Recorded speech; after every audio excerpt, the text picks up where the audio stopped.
Welcome back everyone to my Let's Play of Ogre Battle, March of the Black Queen. In our last episode, we pretty much took care of the Imperial Air Force that was flying out and harassing our units. We still have one more unit to take care of, but that unit isn't on the map. It retreated out of our vision range up to the city in the northeast of the map. It's another one of those walled cities, so in order to liberate that city, we're going to send out one of our flying units to take out that unit that's holed up in there, and then of course to liberate that city. So that city, much like the castle over there where the enemy base is surrounded by walls, so you have to send a flyer to liberate it, unless you can find a way to take down the walls, and we will find a way to take down these walls.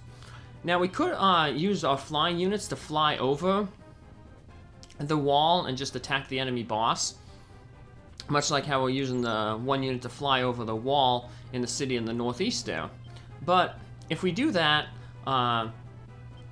we won't have a lot of units to attack the boss, because we don't have as many flying units as we have ground units. So in order to be able to converge all our army on the boss, we'll of course want to take down those walls. Thankfully the game does provide a way to take down those walls, and the walls of this city too, but we'll discover that way as we liberate some cities, which is what we're basically going to be doing this episode here. So this unit retreated earlier and must have lost the Hawkman in the front there, because it's the only one unit, the only character in this unit that has a full life bar. Although the Worm and the Wild Man just basically took out more than half of its life bar, so yep, this unit isn't gonna last too long. Probably another battle and we'll finish it off. So have this one retreat, and then we'll probably go back toward the city, but we're gonna take over the city right now.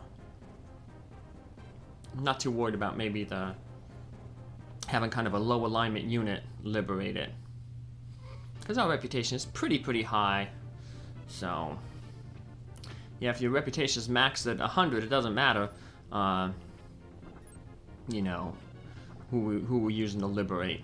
So, and our reputation is pretty high anyway.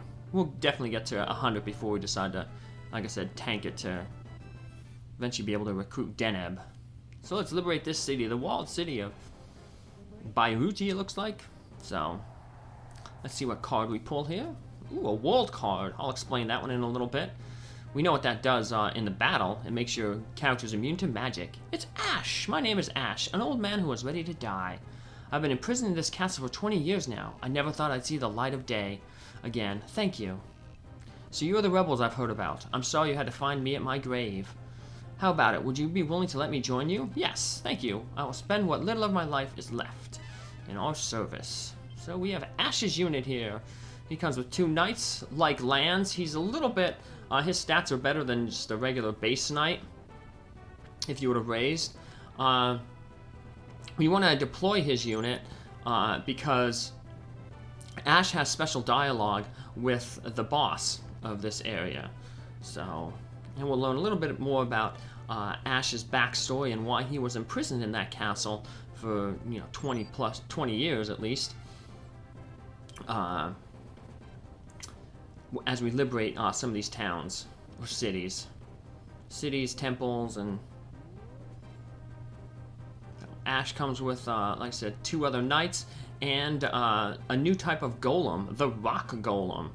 So it's pretty much identical to a golem, as in it has 3 attacks from the front row, 1 attack from the back row, has low hit point growth, high strength growth, high defense, but low agility, so it's I guess you could say a mighty glacier, or maybe a glass cannon, if it fights magic. So it's slow, hits hard like a mighty glacier, but it is hits hard but can easily be defeated by magic. So depending on who you're fighting, mighty glacier or a glass cannon. Has slightly different resistances than the golem, but they're a good, if you get a piece of armor that raises a lot of resistances. I know I have one of them, the Elder necklace. That's a good thing to put on a golem type unit. So we'll only have one rock golem, one regular golem, and then the final golem is an iron golem. So, and unfortunately, you can't change golems from one to another. Like, you can't have the regular golem turn into a rock golem and the rock golem turn into iron golem. I think I haven't played the game yet, but the next game,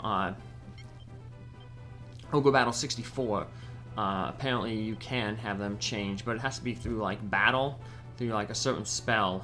Like if your golem gets hit with a certain spell, it can, or it gets petrified, it can turn into a rock golem. And if the rock golem gets hit by like a fire spell, it turns into a iron golem, something like that. So I'll eventually play that game. I gotta do a test run, of course, first, but eventually I'll play it, show off things just like I'm doing here. So the Emperor card.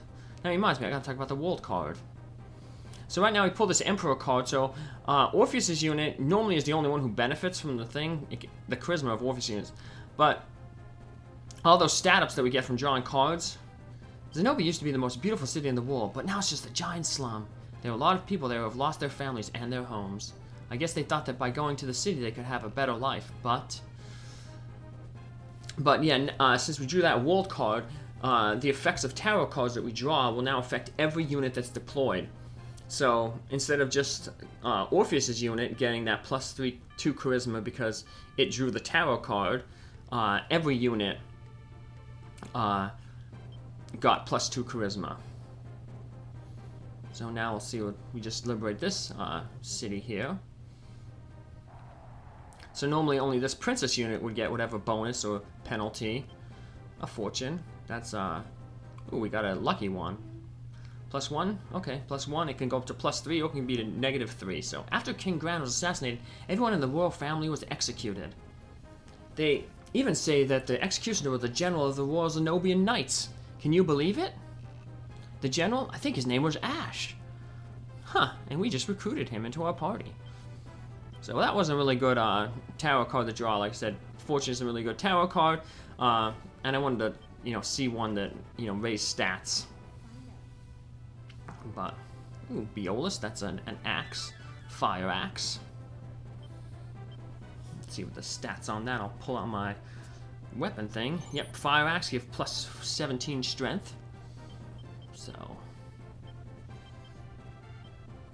probably send this unit back. One thing we're going to do is we're going to have, try to get all the units healed up before they storm the city. We're also putting the units by the roads, because the roads, you see, there's like a little bridge there at the end of the road, so our units won't slow down when they're crossing into the city. Or if we try to have them cross over where like the moat is, they will slow down because they'll be effectively walking over water. Let's see if we get a card that changes stats here. Pull the card. Sun. Nope. Better to pull the sun right as the day starts because ooh, we got an item. Because then it doesn't mess with the... There should be an old temple in the island to the north of here. It doesn't mess up your funds that you're getting. So if we got that when the day was half over, it would leap forward half a day, and we'd have less time to liberate cities and get more funds. So basically, you want to get that before the half-day mark, because then the sun reverts back. But anything past the basically midnight, you lose time to liberate cities and get more tribute. Star card. So now every single unit is going to get the agility plus from this card. So not just Orpheus's unit. So General Debonair is very set in his ways. The other day, a merchant tried to bribe him for exclusive rights to a new trade route. Not only did the merchant not get the rights, but he was arrested. I bet the reason Debonair was sent all the way out here is because he's so straight. Well, sounds like Debonair might be an honorable guy. We got some new items here. A Joker. That is an interesting card. You can buy it, and then if you use that item, it randomly selects a tarot card, just like as if you were drawing from, from rescuing a city or a temple, or liberating a city or a temple. So it's a good way to get a bunch of tarot cards. Tarot cards are good for bosses because they don't miss. Bosses usually have really good defense and agility, so it's tough sometimes to hit them. So we got another piece of treasure there. The Euro sword. That's an ice-based sword, plus 15 strength, and gives plus 3 to intelligence. So it's potentially good for a character that uses intelligence and strength. So, like the Valkyries here, they have strength in the front row, intelligence-based attack in the back row. The Dragon Master, which is the upgraded Dragoneer class, they use strength in the front row, intelligence in the back row, and Dark Knights, which is the upgraded Wildman class. They have a strength-based front row attack and an intelligence-based back row attack. So, got a hidden temple here.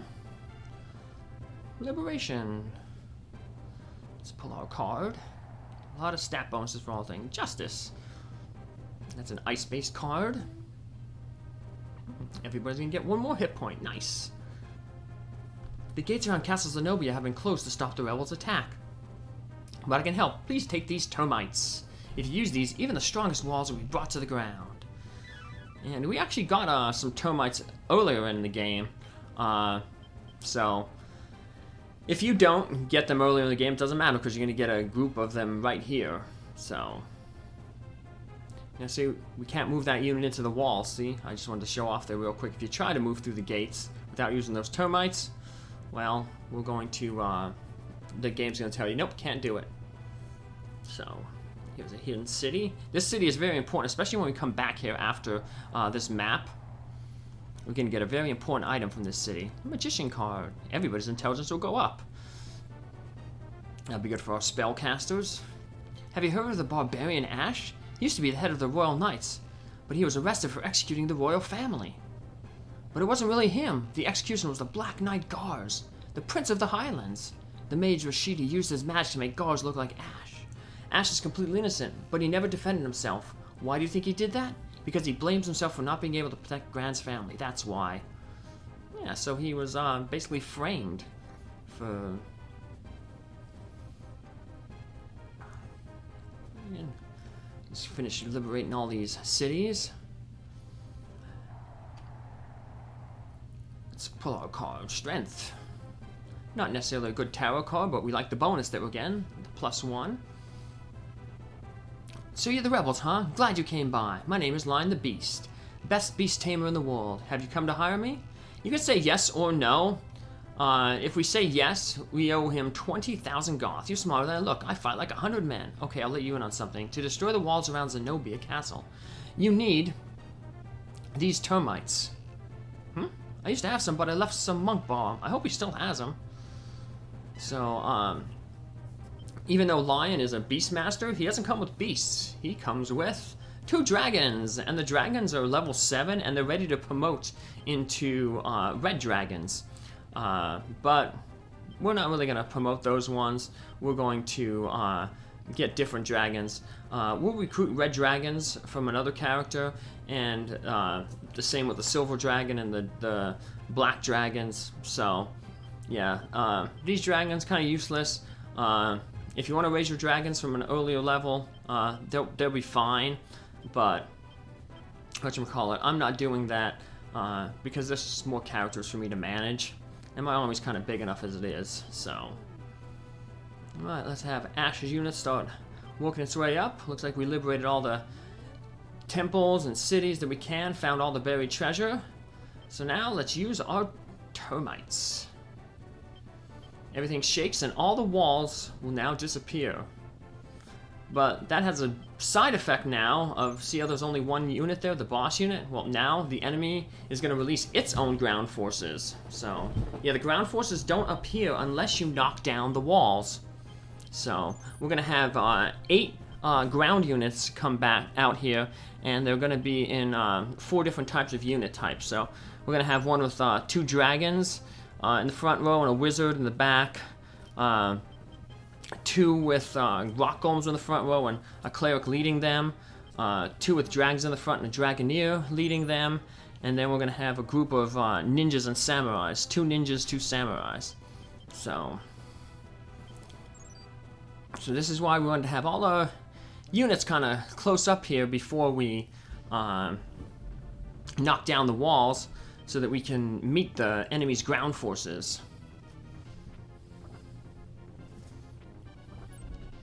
Getting to fight dragons here.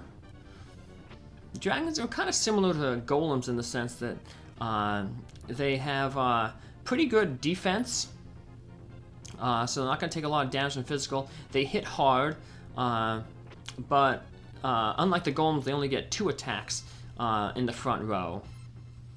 But they do have better magic resistance, and they have better hit point growth. So they trade those for that 1 attack in the front row. And then depending, of course, on how you raise your dragon will determine its attacks. So if you put them in the red dragon, the neutral format, they will get fire attacks, dark magic attacks. We take them on the black path, either evil ring, or acid, which is a physical. Evil ring is black magic. And if you take them down the good path, the silver path, they end up getting ice attacks. And their movements change as well. Neutral dragons will be mountain type. The good dragons will be plains, and then they'll turn into snow. And the black dragons are plains, and then they'll turn into swamp. So, black dragons are probably the... red dragons are probably the best in terms of movement, because mountains are probably the most prevalent of the terrain types between snow, swamp, and mountain. But let's take out these dragons. Good thing our ninjas can target there.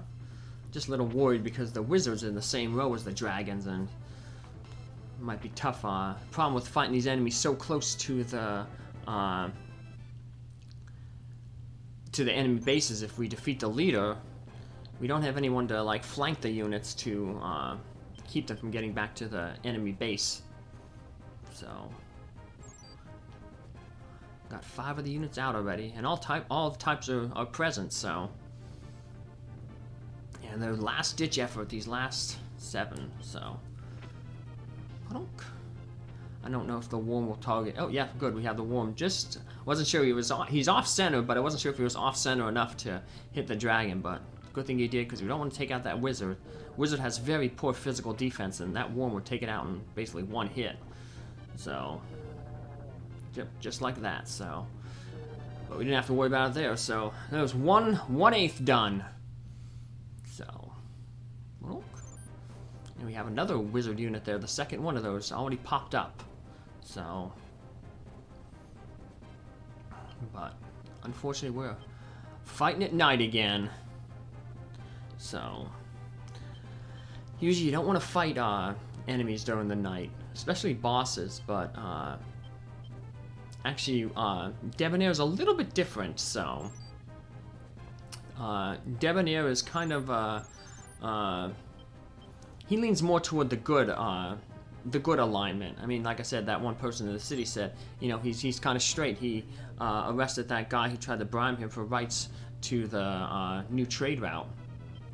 So Debonair was kind of a straight shooter. The 4 devas that we were told about, they kind of mimic, in a sense, the alignments of the 4 lords that you can get. So we'll run into one deva who's like really good. Has a good alignment like how our Lord does. Then we'll have a high neutral one, and that's Debonair. And then we're going to have a kind of a low neutral one. And then we're going to have like a kind of a pure evil one. So kind of mimics the 4 different type of lords that you can get. So, and I'll point out each of their alignments as we kind of get to them. So, but here's an easy battle to win, because the cleric can't do any damage to us. And we can do a lot of damage to it because we have all these tough werewolves and hellhound there. very bestial unit right there. So, 1/4 down.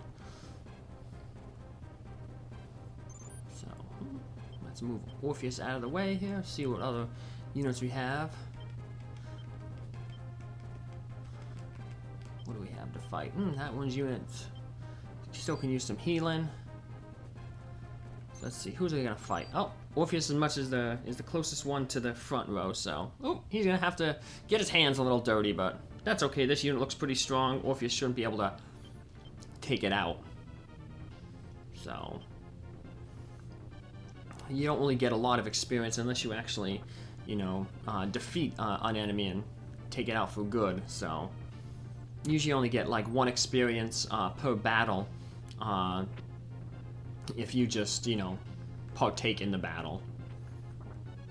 It's just that when you actually defeat an enemy for good and eliminate it that you get the more experience. So, oops, and we lost, but that's okay. You don't get any penalties for losing, unlike the -1 charisma that you get from retreating. So Orpheus, his unit isn't built for attacking. His unit is built for flying around the battlefield, liberating cities. So, because his unit only has 3 attacks there. The Griffin has 2 front row, and Orpheus has the hit all ice. So, not really built for doing a lot of attacks. Neither is this unit. The Witch does no damage, the Cleric only heals damage, but the Golem, while it can do a lot of damage, only does damage if it connects.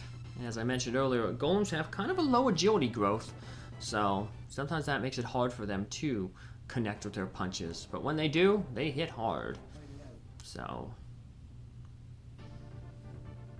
I know a lot of people give Golems a bad rap, and yeah, they are kind of one of the worst classes, especially toward the end game when we start running into more magic users. But in the early beginning game here, they're not that bad. So you just gotta kind of make sure you're not making them fight groups that have massive amounts of magic users in them. So, see, they're not taking much damage from like the Samurai's attack there. Samurais have pretty decent strength growth. If it was the ninja on the other side hitting the golem, probably wouldn't do any damage, or basically 1 damage. Because ninjas have pretty poor strength growth. But like I said, they balance that out by being able to have 3 attacks from the front row. So, at least the game tried to balance its characters. So, now of course that there are a bunch of characters that are, overpowered, like the princess and eventually the lich if we ever get one of them. But the beginning here, most classes are kind of balanced. So, well, back to these dragon units again. So, it stinks that our hellhound there is in the middle. Won't be forced to attack the wizard. But our werewolves on the side should take good care of those dragons there. They're pretty much hitting just as hard as the hellhound there in the middle. Uh-oh. Well, it's a good thing. It looks like their tactics might be set on best, because they're alternating who they're hitting. Luckily they weren't on weak, or else they would have probably taken out that hellhound in the middle there, so. Probably gonna want to have this unit retreat, so. Get back, heal up! That's another good reason why we had all our units positioned where they were, so that when we would have to send one unit back to heal, we'd have another unit to take its place. Otherwise, these units would be able to retreat back to the enemy base and heal up and just prolong the fight. And this battle has already been going on quite a while, so this is our 3rd episode in this little in this area. That's a good way to start off the battle, with the stun hitting all their characters. We'll put it on weak so we do extra damage. So as long as they don't wake up, it doesn't matter that they would do more damage to us, or we would take more damage because our defense is lower because of weak. So might as well put it on weak so we do more damage to them. To take out one of their dragons. Ooh, Ash got a neutral encounter. Interesting. Another dragon. So, that'll be a level 7 dragon, so it's kind of like those dragons that we got with Lion. We can promote it instantly to a red dragon. The other neutral encounters we can get here are, in the sea we can get more octopuses, and in the mountains we can get another hellhound, and both of those will be level 9. But we don't need any of them. We kept our initial hellhound, 2 of our initial hellhounds, and also we kept our initial octopuses. So, although some of the maps coming up will be have a lot of water in them, so the octopuses that haven't been getting much use lately, they'll be coming back. So they'll be being rotated back into the standard unit. So, we'll just get rid of that dragon we just recruited neutrally. So, getting crowded here. We're weakening the enemy, but we haven't defeated any more since we defeated those first 2, so... And there's 6 more on screen, so all the units that are available for the enemy are already out, so... Once we take these ones out, there'll be, no more reinforcements, so... We got half, 50% of the enemies. Not as good as that last time we hit. But it's okay. Oh, we woke up the ninja. So, oh.